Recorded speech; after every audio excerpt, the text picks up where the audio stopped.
Shutterstock থেকে মাত্র একটি ফাইলের মাধ্যমে আমি $54 আর্ন করেছি। এই যে দেখতে পাচ্ছেন আমি $54 আর্ন করেছি একটি ফাইলের মাধ্যমে। এটা 2/27/2024 সালে ডাউনলোড হয়েছে।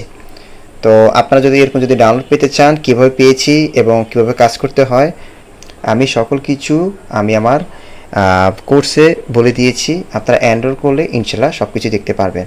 আর আমি শুধু শাটারস্টক থেকে নয়, আমি ভ্যাকটিজি থেকে, আইস্টক থেকে, ফ্রিপিক এরকম যত মাইক্রোস্টক রয়েছে সব কিছুতেই আমি শিখিয়ে থাকি। আর আমার কোর্সে শুধু ডিজাইন রিলেটেড টপিক থাকবে না বা আর্নিং বিষয় থাকবে না, এখানে ভিতরে থাকবে হলো আপনি কীভাবে ছবি এডিট করবেন, আপনি কীভাবে ভিডিও এডিট করবেন, এই সকল কাজ নিয়েও আমি আপনাদেরকে বলে দিয়েছি। তো আপনারা যদি আমার কোর্সটা এনরোল করেন, ইনশাল্লাহ আপনার সকল কিছুই পেয়ে যাবেন।